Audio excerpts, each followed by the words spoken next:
Hi friends, ఈరోజు మా పక్క అపార్ట్మెంట్లో అన్నదానము. చూడండి, వీళ్ళందరూ అయితే వంటలు వండుతున్నారు. ఇదైతే వైట్ రైస్, ఎంత పెద్ద పెద్ద గిన్నెలో చూడండి.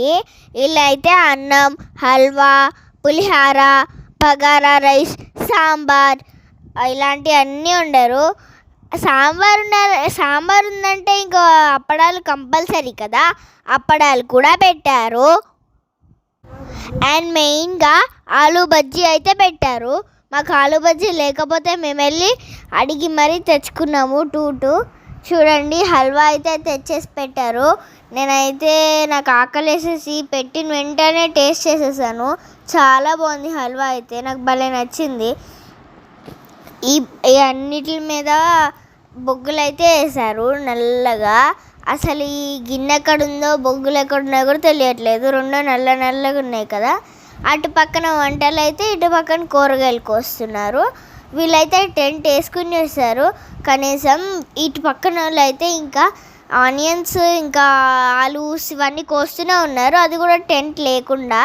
ఇంత ఎండ ఉందో మీకే కనిపిస్తున్నట్టుంది వీడియో చూస్తుంటే. వీళ్ళు చాలా మందికి అయితే వంటలు వండారు. వాళ్ళు చాలా కష్టపడ్డారు. భోజనాలు అయితే స్టార్ట్ అయిపోయినాయి. ఈ క్యూ చూసిన నేను కళ్ళెత్తిరి పడిపోయాను. ఇంకా చూడండి ఎంతమంది ఉన్నారో. ఇంకా మా వీధి చివరి వరకు పెద్ద క్యూ అనుకోండి. నేనైతే అందరికీ వాటర్ సర్వ్ చేశాను. వాటర్ కోసం ఇంకా ప్రాణాలన్నా ఇచ్చేస్తా అన్నట్టు కొట్టుకుంటున్నారు. మరి దారుణంగా ఉన్నారు వాటర్ కోసం. ఇలా గ్లాస్ పెడుతున్నా, గ్లాస్ పెట్టి వాటర్ ఇంకో గ్లాస్ తీసే లోపల ఆ గ్లాస్ లేదు.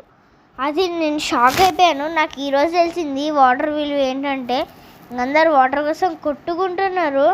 నాకైతే భోజనాలు భలే నచ్చినాయి. నేను అందరికన్నా లాస్ట్ తిన్నాను, ఎందుకంటే వాటర్ సర్వ్ చేశాను కదా, అందుకనేసి నేను లాస్ట్ తిన్నాను. చాలామంది అయితే వచ్చారు. నాకైతే ఇంత జనం చూసి నిజంగానే షాక్ అయ్యాను. బైక్స్, కార్స్ చూడండి మీరు, మీకే కనిపిస్తున్నాయి కదా. రేపైతే గణేష్ నిమజ్జనం, అందుకే ఈరోజు అన్నదానం. వీడియో చూసేయండి రేపు కూడా. Stay tune, bye.